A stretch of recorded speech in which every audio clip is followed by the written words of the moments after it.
Okay, so we then begin with the second part of the heroic age of Antarctic exploration. So we've had the race to the South Pole. In this half, we'll get to hear about Shackleton much more. And so, kind of continuing on in the vein of expeditions, there is actually a single expedition that was hosted by a non-European country, which I did not know about until recently. But there was, in fact, a Japanese expedition to Antarctica, which I only found out about pretty recently. And it was the first expedition by a non-European country, and it's the only expedition of the heroic age that was primarily commandeered by people who were not European, of European descent. So it was privately funded and commandeered by an adventurer and Army Reserve lieutenant named Nobu Shirase, who had himself dreamed of reaching the North Pole, in fact, but had also given up on that after hearing about Peary and Henson reaching it first. And they failed to land during their first season and had to winter in Australia. And Scott and Amundsen had actually begun their attempts around this time. The Japanese expedition wasn't really aware that they had actually reached the pole, but they did manage to land at Antarctica during their second season, which was a bit less ambitious, and managed to make it back to Japan without any injury or loss of life. But the expedition was pretty much forgotten in the wake of the two successful visits to the South Pole happening right around then, and also the Japanese government didn't particularly care. Shirase had largely self-funded his expedition, and Imperial Japan was not really interested in Antarctica very much. In fact, Shirase apparently made a territorial claim in Antarctica that even the government didn't really take seriously. So Japan did make a territorial claim in Antarctica at one point, just it was never really enforced and kind of got forgotten. But an Australian-led expedition, it was led by Doug Mawson, who I mentioned briefly before, because he went with Shackleton during his first visit. And his plans were quite ambitious. He hoped to land in a position where he could trek to the South Magnetic Pole and establish not one, but 3 Antarctic bases, and establish radio contact with Macquarie Island, which is a small island between Australia and Antarctica. And he was hoping to do this as a prototype of establishing more regular radio contact with Antarctica. So this kind of served as a bellwether for that fact. And Mawson landed at Commonwealth Bay in East Antarctica, which is named after the Commonwealth of Australia. And this is by Cape Denison, and his ambitious plans were thwarted when he realized that Cape Denison is windy. It is one of the windiest spots in Antarctica, even more so than the dry valleys. And gusts can go up to 200 miles an hour. So he nonetheless decided to still try and head south, and he and 2 other men ended up about 50 miles south, 50 miles short of the South Magnetic Pole. The pole is here. They were about over here. And he had to turn around when one of his men, Mr. Ninnis, fell into a crevasse along with the dogs pulling his sled and his tent and died. So Mawson and Mertz, his surviving man, decided to kill all of the remaining dogs to eat. And Mertz, who was already not in great shape, apparently died from liver poisoning, from a vitamin D overdose, because he ate the dog's livers and very little besides that, and died of intestinal and died of that. So Mawson did survive. Mawson continued by himself for another 100 miles, and he nearly died by falling into a crevasse. He barely managed to escape, and he arrived back at camp on February 1st, just in time to literally see the ship that he had been on leaving, because they couldn't stay there for the winter. They couldn't remain in the ice and hope to get out. But luckily, they had planned and they had left behind 6 men with the gear to overwinter to look behind for Mawson. So those 6 men found Mawson like at the end of his rope, almost dead, nursed him back to health, and the 7 of them managed to spend another winter in Antarctica in relatively comfortable huts, but they were pretty desperate to get out by that point. They received a hero's welcome when they came back to Australia, even though they hadn't reached the South Magnetic Pole. They apparently tried to fly a plane in Antarctica, which did not work very well either. But really, it was a good illustration of just how windy Antarctica can be and how much that can hamper scientific research. The picture on the left really gives me a good view of just how windy it was, and it brings back the feel of the Antarctic wind, because there's just nothing else like that. Another German expedition was led by Wilhelm Filchner, and it was mainly designed to determine if Antarctica was one or multiple landmasses. And they found that the Ross Sea and Weddell Sea were not connected, and correctly assumed that Antarctica was just a single landmass. They tried and failed to establish a base, and basically ended up running back to South Georgia in the face of a mutiny because there was a rumor that Filchner was not going to pay some of the men, and they were not very happy about that given the conditions. And that brings us to Shackleton, almost the end of the heroic age. And this is one of the most famous tales of survival from the period. Shackleton had failed to reach the South Pole during the Nimrod expedition, and then Amundsen and Scott had both beaten him to it. So he still wanted to go to Antarctica. He still had a strong desire to visit and still found it very fascinating. So he decided to choose an even more ambitious goal. He decided to do a sea-to-sea cross-continental trek, during which he would land in West Antarctica and then cross the entire continent and be picked up by another ship by the Ross Sea. And 2 ships, the Endurance and the Aurora, went. The Aurora was the ship that went over as his like reconnaissance party on the other side, and I'll briefly talk about what happened to them later. They don't get talked about as much because the trek across Antarctica never happened. Shackleton rode in Endurance to South Georgia Island, which was still inhabited. It had seen its sealing and whaling colonies a bit diminished and impoverished, but there were still people living there.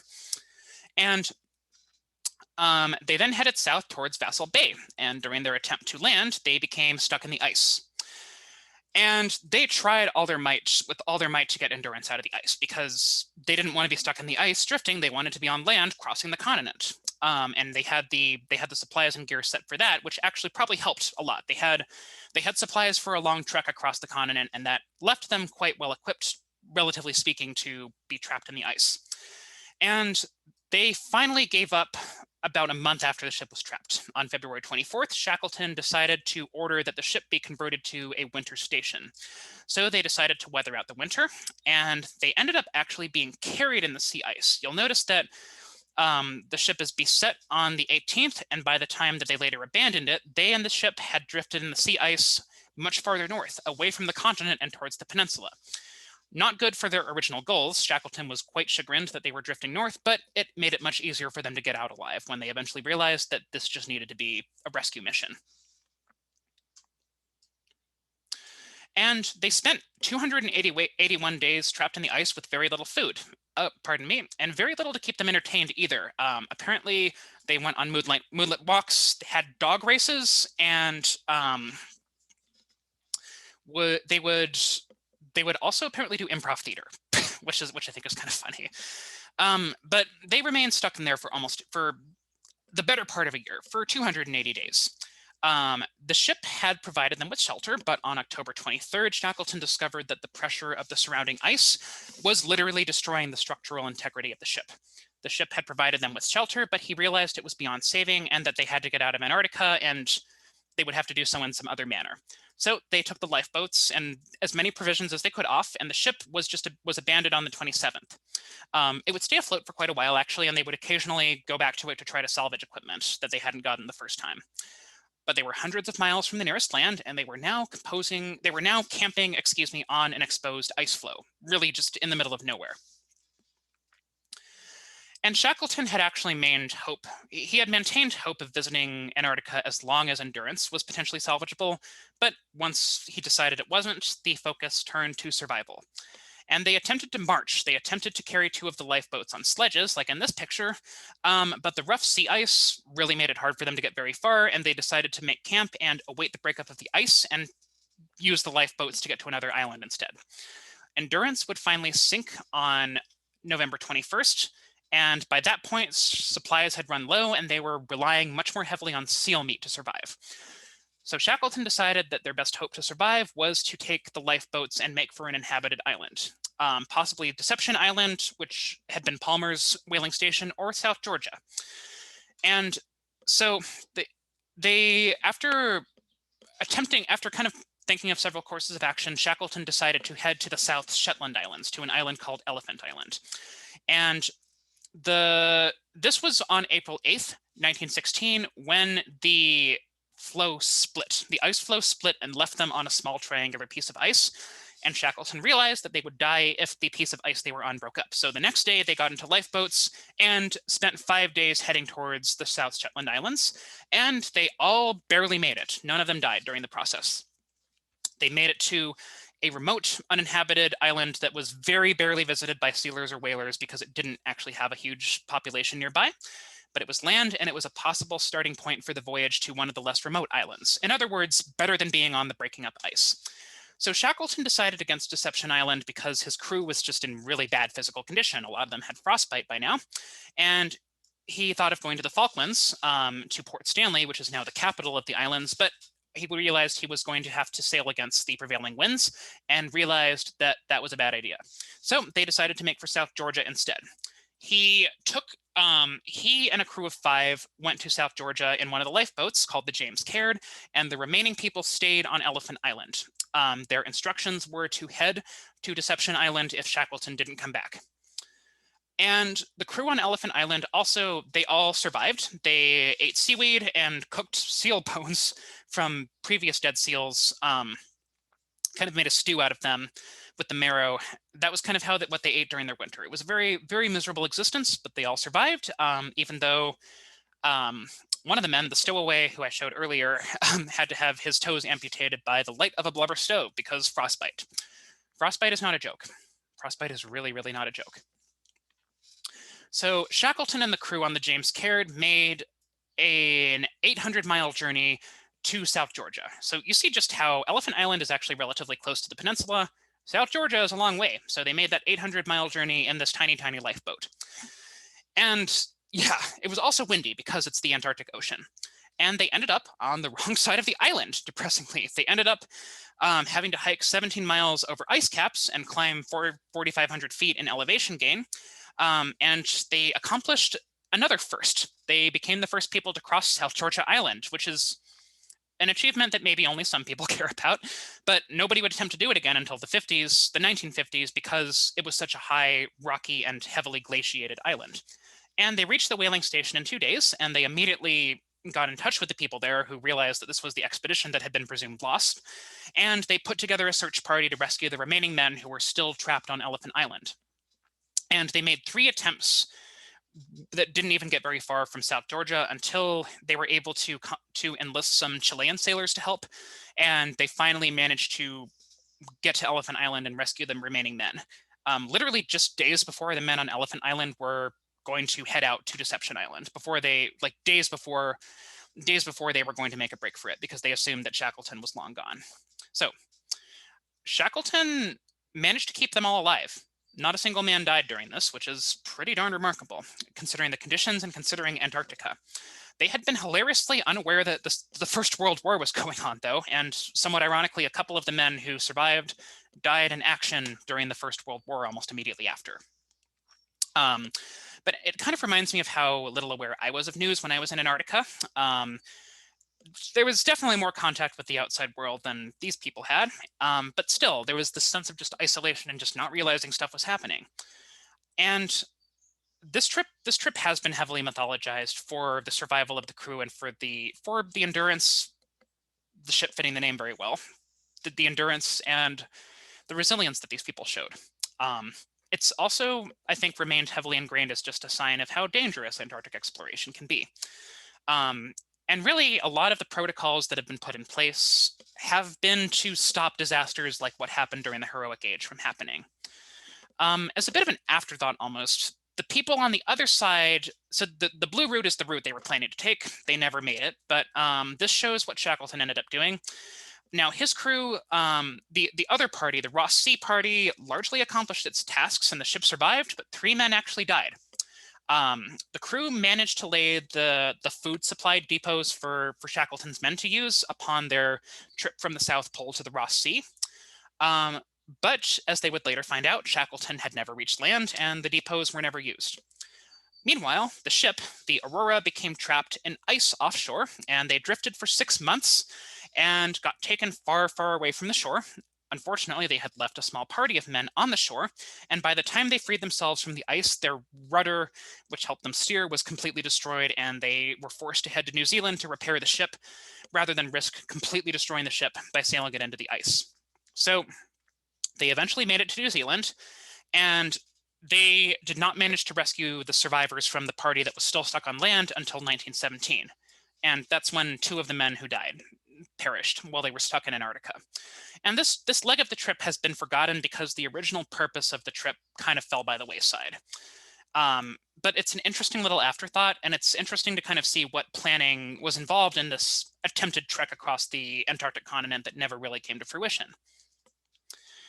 We're at the final expedition now. The final expedition of the heroic age feels like a melancholy coda to me.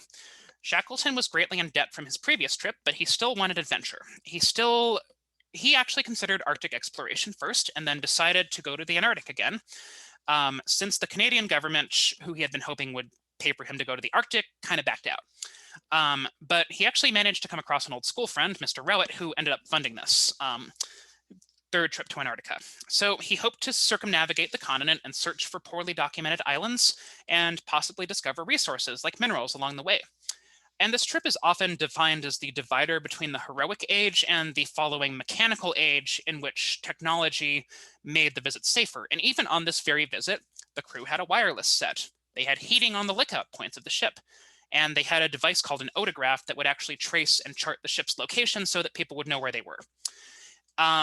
And Shackleton set out to South Georgia aboard a ship called the Quest. And the Quest was a small ship that broke down a bunch of times on the trip down. So there's questions as to whether this would have even been successful. But that ended up being a moot point because Shackleton got sick in Rio de Janeiro and was noted as being subdued and listless on the voyage to South Georgia. And he died of a heart attack on South Georgia as they were planning to head south. So Shackleton is buried on the whaling station of Grytviken, and you can actually still visit his grave if you're lucky enough to go to South Georgia on a cruise ship. The Quest would continue south, but it never got through the ice, and this trip is really known for Shackleton's death more than anything, and for kind of marking the end of the heroic age. But I do have one more expedition. During the same period was a really remarkable Arctic achievement, and a nice counterbalance to the overall whiteness of Antarctic history, I find. So I mentioned a few times that some of the Antarctic voyages came about because the North Pole had already been reached. And the first group to head to the North Pole was headed by Robert Peary. But in a nice contrast from the overall whiteness of Antarctic exploration, the first individual person to reach the North Pole was an African-American man, Matthew Henson. And he was born to sharecroppers in Maryland. He did not have exploring or scientific background. He was working as a sales clerk when he met Robert Peary. And the two ended up becoming rather close, and Peary ended up training him in survival techniques and bringing him along his ship, nominally as a ship hand, but he became basically Peary's first mate by the end of it. He adapted really well to Inuit clothing and to the cold and to just the ins and out of Arctic exploration. And he was ultimately chosen as a member of the party that included Peary and several Inuit scouts that would actually make the final trek to the pole itself. And Henson was sent ahead as a scout, and he planted the American flag at the pole and thus became the first person to reach the pole. So Henson is not a household name, but his achievement is remarkable to me, especially considering just the suffering and segregation and just everything that Black people have dealt with, and just generally the lack of people of color from these other narratives. And I would not have actually known who he was if it was not for a Stevie Wonder song. Stevie Wonder has a song called Black Man, where there's a segment at the end that contains kind of a history lesson style call and response, where a bunch of children recite names of important historical figures, a lot of them of color. So who was the first man to set pole on the North Pole? Matthew Henson, a Black man, go the children in that song. And that's how I found out that he existed. I'm rather glad I came across that song because I'm glad that I know Matthew Henson did that. In any case, the heroic age is over, and much more of the continent was opened up after a really short period of time. And we'll have our final History of Antarctica lecture on the 20th and 21st century history, with some information about the modern status of Antarctica coming after that. So I hope you enjoyed this lecture. Apologies again for the lateness, and look for another history lecture coming out very soon.